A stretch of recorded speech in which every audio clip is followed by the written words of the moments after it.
بسم الله الرحمن الرحيم. الحمد لله رب العالمين، والصلاة والسلام على نبينا محمد وعلى آله وأصحابه أجمعين. رب اشرح لي صدري ويسر لي أمري واحلل عقدة من لساني يفقه قولي.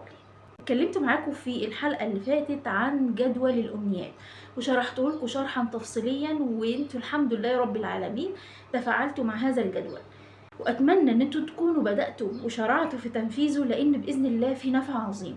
كان من ضمن بنود الجدول ان يكون لينا ورد ثابت نسميه ورد، او نخليها الرقية الشرعية تكون جزء من حياتنا. قلت لكم خلوها، او بنود الجدول دي خلوها منهج حياة. فانا عايزة الرقية الشرعية دي تكون جزء من حياتكم وتداوموا عليها، بسيطة تاخدش وقت، نفعها عظيم بإذن الله. وهتدعوا لي هنقرأ الرقية الشرعية بأذكار الصباح والمساء كالماء والهواء، وتكون منهج حياة. القيم كان بيقول إن الإنسان حاجته للمعوذات أو للأذكار أشد من حاجته للطعام والشراب. العالمين قال: وننزل من القرآن ما هو شفاء ورحمة للمؤمنين. فاحنا الرقية الشرعية ليها شروط ان هي تكون بكلام مفهوم عربي، ايات من كتاب الله سبحانه وتعالى. باذن الله سبحانه وتعالى فيها نفع عظيم جدا جدا. كل حد حياته واقفه، لكل حد حياته متعطله، كل واحد بيخطو خطوه وبيرجع 1000 خطوه. كل حد بيتمنى امنيه وحاسس ان في عراقيل في حياته ومش فاهم السبب ده جاي منين. كل ما يمشي في موضوع يقف، كل ما تمشي في جوازه تقف، كل ما يمشي في جوازه تقف. في ناس بتحس ان هي تعبانه وجسمها مريض وعندها وهن وضعف، يبان عليها اثر التعب، فتروح تكشف تلاقي نفسها تمام. ايه السبب؟ ايه السبب اللي مخليني تعبانه بالشكل ده؟ السبب ان حياتي واقفه. فيراجع الانسان نفسه مع رب العالمين، فيلاقي ان هو الحمد لله علاقته طيبه برب العالمين، ولكن في تعطيل برضه في الحياه. نصحت بيها ناس بفضل الله سبحانه وتعالى، والله حياتهم اتغيرت، والله لقوا الراحه في حياتهم، والله لقوا السعاده في حياتهم. كفايه عندهم كده. كان في ناس بيقول كفايه انشراح الصدر اللي انا عايش فيه. النبي صلى الله عليه وسلم دخل على زوجته امنا ام سلمى رضي الله عنها وارضاها، فوجد عندها جاريه بها بوجهها سفعه، او في اقوال اخرى سفعه. السفعة ده شحوب وتغير في لون الوجه. فقال ايه بقى صلى الله عليه وسلم، الجملة اللي بتجيز الرقية: استرقوا لها فإن بها النظرة. يعني الجارية دي وشها باين عليه ان فيها نظرة او عين، وكانت هي فعلا بعض المفسرين قالوا ان هي كانت محسودة من الجن. استرقوا لها يعني ارقوها. ففيه جواز الرقية، والاحاديث كثيرة يعني، ولكن هكتفي بهذا الحديث يعني. فالرقية دي خليني اقول لكم ان هي مش رقيتي انا، يعني مش انا اللي مبنداها او جمعت الايات بتاعتها، لا، واحد منشئ محتوى سعودي اكيد غني عن التعريف اسمه استاذ ابراهيم الحربي، ما شاء الله لا قوه الا بالله. الرقيه دي اول ما طبقها على نفسه، واقروا القصص على الناس اللي طبقت الرقيه بتاعته حياتهم اتغيرت ازاي. واللي عايز نتيجه ما يزهقش من التكرار وما يستعجلش النتيجه، لان النتيجه جايه بامر الله سبحانه وتعالى، ولكن الصبر والمداومه، لان انت بتقاوم عدو يعني متربص لك. بالنسبه للرقيه، اول حاجه هنجيب بخاخ زي اللي بنبخ بيه الملابس كده واحنا بنكوي، بخاخ نضيف كده. هنقرا الرقيه دي. بعد ما نقرا نخلص خالص، ما نتكلمش اثناءها، مش مقاطعه، ما نتكلمش مع حد، شرط لوحدنا، بس الفكره ان احنا ما نتكلمش مع حد، ما نفصلش كلام رب العالمين باي كلام تاني خارجي. بعد ما نخلص ننفث على الماء، النفث اللي هو النفخ، رذاذ خفيف لا يذكر من ريق القراءه منك يعني، او النفث فقط، اختاروا ايهما يعني حاجه انتوا عايزينها. 3 مرات على الميه، بحيث ان الهواء الخارج منك يلمس جزيئات الميه الموجوده في البخاخ او ازازه ميه، بس انا هقول لكم بخاخ عشان احنا هنحتاجها دلوقتي، او قاروره الميه اللي بتتحط في الديسبنسر لو انتوا عايزين تقراوا عليها بحيث ان البيت كله يشرب منها، خير وبركه. او ممكن نقرا في ازازه وبعدين نصب منها في البخاخ، يا اما نكب من الميه دي على ميه وناخد شاور بيها كده، وطبعا بره الحمام، والميه دي تتكب تحت شجره. المهم ان هي ما تنزلش في الحمام اعزكم الله، ولا في حوض مطبخ، ولا الكلام ده، ولا تكون موطئ ان حد يدوس عليها، لان ده كان فيها كلام رب العالمين. نحطها في الميه وناخد شاور بيها بعد كل رقيه، والبعض هيستصعب كده، فعشان كده الاسهل في بخاخ نصب شويه كده على ميه ونبخ على جسمنا كله كده وعلى شعورنا على قد ما نقدر. نقراها 3 مرات في اليوم. طب اللي هتبقى فيه مشقه عليه، مش عايزين الشيطان يضحك علينا ويمنعنا من الخير، مرتين. ال3 مرات يبقى مره بعد الفجر، ومرة بعد المغرب، ومرة قبل ما ننام، مرتين، يبقى مرة الفجر ومرة بعد المغرب مثلا، أو مرة قبل ما ننام. انتوا نوعوا بقى، ما تزهقوش، لان انتوا مع التكرار هتحبوها وهتستسهلوها وهتشوفوها سهلة على لسانكم. واسمعوا كلامي، تخلوش الشيطان يضحك عليكم ويزهقكم منها. لو عايزين حياتكم تتغير داوموا على الرقية دي. والله ما بطلع اقول لكم كلام الا وانا طبقته على نفسي او نصحت بيه مقربين ليا او ناس من اصدقائي ولقوا النفع العظيم والله العظيم. يبقى دي طريقة الرقية الشرعية. ونشرب منها بقى بعد ما نخلص، نقول بسم الله، نشرب بسم الله بسم الله، يعني 3 مرات بسم الله، فواصل ما بينهم بق ميه كده. اول حاجة الفاتحة 7 مرات. تاني حاجة قل هو الله احد سورة الاخلاص 7 مرات. تالت حاجة سورة الفلق 7 مرات. رابع حاجة سورة الناس 7 مرات. الآية رقم 104 من سورة طه: ويسألونك عن الجبال فقل ينسفها ربي نسفا فيذرها قاعا صفصفا لا ترى فيها عوجا ولا أمتا، برضو 7 مرات. بعد كده نيجي على الآية 44 من سورة هود: وقيل يا أرض ابلعي ماءك ويا سماء أقلعي وغيض الماء وقضي الأمر واستوت على الجودي وقيل بعدا للقوم الظالمين 7 مرات. وبعدين نقول بسم الله بسم الله بسم الله 3 مرات. وبعدين نقول أعوذ بعزة الله وقدرته من شر ما أجد وأحاذر 7 مرات.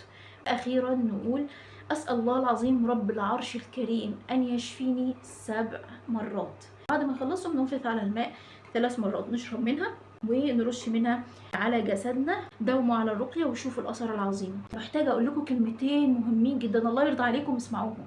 نتعلم من أخطائنا، خلاص إحنا اللي حصل حصل، لكن نتعلم في اللي جاي من أخطائنا، نحمي أنفسنا أولادنا ونستعين بالله سبحانه وتعالى. فإحنا نراجع نفسنا، نقعد نحاسب نفسنا، هل التعطيل اللي في حياتي أو الوقف اللي في حياتي أو التأخر اللي في حياتي أو مفيش مشروع بينجح لي، مفيش وظيفة، مفيش زواج، اي حاجه بتنجح لي كل ما يمشي في حاجه بتقف، هل انا عندي ذنوب؟ زي ما قلت لكم قبل كده، انا راجع نفسي، انا عندي ذنوب. محدش ما بيخطئش، ولكن يعني الانسان وارد الخطا، ولكن في ناس بتبقى علاقتها طيبه برب العالمين وبتتقي الله وماشيه زي ما بنقول كده جنب الحيط. فانت لو رجعت علاقتك بربك ولقيت ان انت بتجاهد ومجتهد في عبادتك لرب العالمين والى حد ما يعني بتحاول ما تكونش مقصر، يبقى نبص على الجنب التاني، عشان مش عايزين ندخل في مرحله الوهم، انا محسود، انا مسحور، لا، عايزين نشوف الأول هل أنا مقصر في جنب الله؟ طيب لو أنا مجتهد في عبادتي مع رب العالمين ومجاهد نفسي وبتقي الله سبحانه وتعالى في أقوالي وأفعالي في كل حاجة في حياتي، يبقى أكيد في حاجة ليها أثر عليا. في حاجة اسمها عين، وفي حاجة اسمها حسد، وفي حاجة اسمها نفس. نبدأ بالنفس. النفس دي ان الانسان يرى شيء يعجبه فممكن ان هو يصيبه، ولكن لا بيبص للحاجة اللي بيبص لها باعجاب دي، مش بيبص لها بحسد ولا بحقد ولا بتمني زوالها، وبالتالي ممكن يصيبها. وهنقول الحل ايه؟ ممكن الانسان يصيب نفسه، يصيب ولده، يصيب ماله، يصيب حياته، وظيفته، بيته. ازاي؟ انا لو شفت ابني او بنتي جايين لي كده وما شاء الله تبارك الله زي الفل وحلوين والدنيا تمام معاهم، وببص لهم كده مثلا الاقي خلقتهم جميله مثلا، وليكن على بيتي الاقيه تبارك الله زي الفل وجميل، ابص على حياتي، ابص على وظيفتي فلاقي ان حياتي مزهره، انا ممكن اصيب نفسي من غير ما اخد بالي. فعشان كده العلاج القرآني كان ايه؟ ولولا إذ دخلت جنتك قلت ما شاء الله لا قوة إلا بالله. خلاص عشان أحمي نفسي وأحمي أولادي ومالي إن أنا نفسي تصيب حياتي أو تصيب ما حولي من أولادي أو وظيفتي أو زي ما أنا قلت، يبقى أقول ما شاء الله لا قوة إلا بالله. يبقى ده الحل، ومش هصيب نفسي أبدا بإذن الله سبحانه وتعالى. أشوف أولادي، أشوف حياتي، ما شاء الله لا قوة إلا بالله. كل ما تعجبني حاجة في نفسي وفي حياتي، ما شاء الله لا قوة إلا بالله. ده رقم 1. طيب عشان نفسي ما تصيبش غيري المحيطين بيا، أول ما نشوف حاجة حلوة تعجبنا عند غيرنا، ما شاء الله لا قوة إلا بالله، اللهم بارك، ندعي بالبركة. لو دعينا بالبركة لغيرنا كل ده بيترد لنا. الملك بيقول لك ولك بمثل، وقلنا قبل كده في حلقات فاتت إن الملائكة لا يعصون الله ما أمرهم ويفعلون ما يؤمرون. فلما الملائكة يقولوا لك ولك بمثل، يعني دعوا لك بالبركة. كل ما تدعي لغيرك بالبركة بترد لك، كل ما تدعي لغيرك بالنماء في حياته بترد لك، كل ما تدعي لغيرك بالسعادة بترد. يجي على تاني حاجة، العين، عافانا الله وإياكم، مميتة وقاتلة. إن العين لا تدخل الرجل القبر والجمل القدر. فالعين بتصدر من مين بقى؟ من نفس حاقدة. من نفس حقيقة. شفت حاجة عند غيري قلبي يغلي وياكلني واحقد عليه. خدوا بالكم، بحقد عليه، حياته احسن مني، ده بيته احسن مني، ده اولاده احسن مني، ده بيلبس احسن مني، ده بياكل، وهكذا بقى. هنا انا هصيبه بالعين وبالتالي انا باذيه. يجي على اخطرهم الحسد. الحسد هو الحقد على الغير، ومش بس كده، لا، تمني زوال النعمه. مش بس كده كمان، يعني احنا قلنا العين بيحقد، احسن مني، ده مش عارفه ايه، ماشي، ها، اقلهم شرا مع انه كله مؤذي. فنيجي على الحاسد بقى، وده اخطرهم. انا بحقد عليك وبتمنى لك زوال النعمه، ومش بس كده كمان تجيلي، يعني انا عايز كل حاجه عندك. فده خطر. العين والحسد سهام تخرج من عين العائن فتصيب المعيون. خدوا بالكم بقى، اذا وجده مكشوفا. يعني ايه مكشوفا؟ يعني مش محصن نفسه. لازم تبقوا محصنين نفسكم علشان الرقية هتعالج، وبعد ما نتعالج يبقى محصنين نفسنا بقى، ونداوم عليها برضو على طول. خلاص نخليها منهج حياة. الإنسان زي ما قلت لكم بحاجة للمعوذات والأذكار أشد من حاجته للطعام والشراب، لأن النفوس بقت، الله المستعان، إلا من رحم ربي. النفوس من كتر ما هي بعدت عن ربنا، لأن الحاسد أو الحاقد ده مش راضي باسمة رب العالمين. ربنا سبحانه وتعالى خلق كل واحد واداله رزقه كامل مكمل. هي دي حكمة رب العالمين في عطائه لكل واحد في حياتنا. انت عندك الجانب ده في حياتك، دي مشيئتي الإلهية سبحانه جل في علاه، دي إرادتي، دي حكمتي، أنا شايف إن ده الوضع المناسب ليك. فلو الإنسان رضي بما أعطاه الله سبحانه وتعالى هيعيش سليم الصدر.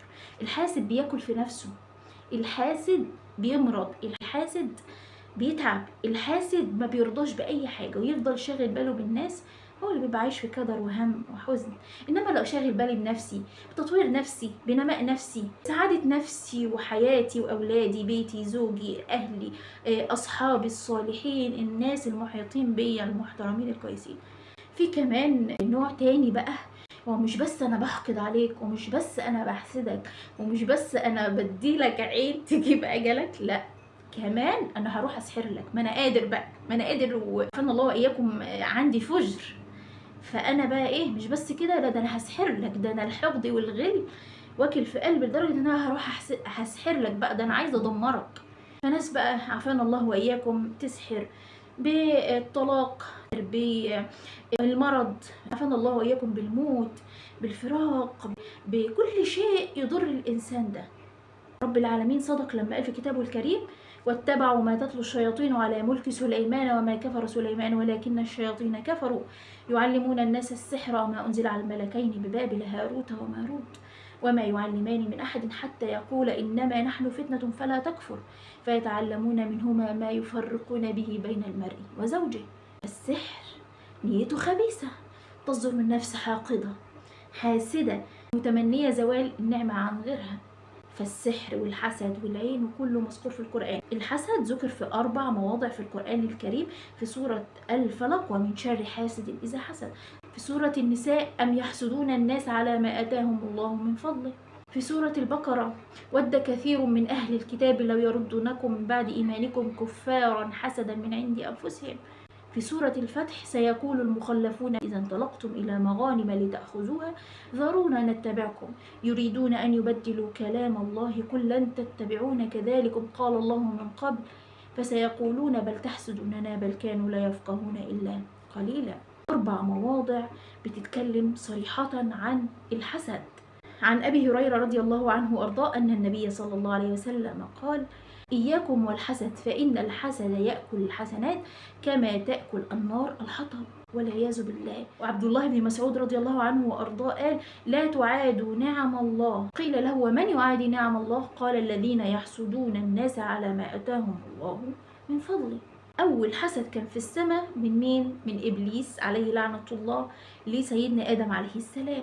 طب أول حسد في الأرض بقى كان من قبيل أخوه هابيل. والعين لها آيات في القرآن الكريم: وإن يكاد الذين كفروا ليزلقونك بأبصارهم لما سمعوا الذكر. أكثر المفسرين ذهبوا إن ليزلقونك بأبصارهم هو العين. خدوا بالكم برضو من نقطة مهمة جدا جدا: حافظوا على نفسكم، ما تبصوش لنفسكم في المرايات كتير. يا دوب نلبس كده ونظبط على السريع، نقعدش نبص نتمايل، حتى لو احنا مش لابسين لبس الخروج وقاعدين بقى اللي فرحانه بشعرها وشكلها، زيني وكوني جميلة، لكن ما تطوليش النظر في المرآة، ولو في مرآة في الحمام يعني أعزكم الله حاولوا إن انتوا تتجنبوا إن انتوا تبصوا لها على قد الحاجة الضرورية وبس، لأن الجن بيحسد. المعلومة الخطيرة بقى إن الجن بيحسد، لما يشوفك واقفة تتمايلي أو أطفالكم الصغيرين امنعوهم بهدوء وعقل وفطنة وحكمة، امنعوهم من الوقوف قدام مرايات الحمام، يستحسن ما يكونش في مرايات في الحمام. تخيلوا الجن بيحسد، يشوفك تتمايل يبصلك. بعض الشراح بيقولوا ان عيون الجن انفد من اسنة الرماح، يعني اقوى من البشر، يعني اقوى. بقولك شوف الرمح الاسهم، عيون الجن اقوى منها، فالامر مرعب. الوقاية خير من العلاج. فخلاص احنا الرقية الشرعية منهج حياة، والاذكار صباحا مبدئيا، الاذكار صباحا بعد ما نصلي الفجر يقولها، من العصر للمغرب نقول اذكار المساء، ونرقي اولادنا، ننفس على ايدينا بعد ما نقول الاذكار، ونمسح على اولادنا الصغيرين اللي مش هيعرفوا يقولوا الاذكار دي. يستحسن ان احنا نعلمهم مع الوقت ان شاء الله المعوذات فقط نعلمها لهم يعني. واسال الله العظيم رب العرش الكريم ان يعطيكم ما تتمنوا وزياده، وان يصرف عنكم كل سوء بفضله ورحمته، وان يرزقكم ما تتمنوا، وأن يرزقكم سعادة الدارين وراحة البال وصلاح الحال يا رب العالمين، والبركة في المال والرزق والولد. أحبكم في الله يا طيبين، وإن شاء الله ألقاكم في الحلقات الجاية على خير، وأترككم في رعاية الله وأمنه، والسلام عليكم ورحمة الله وبركاته.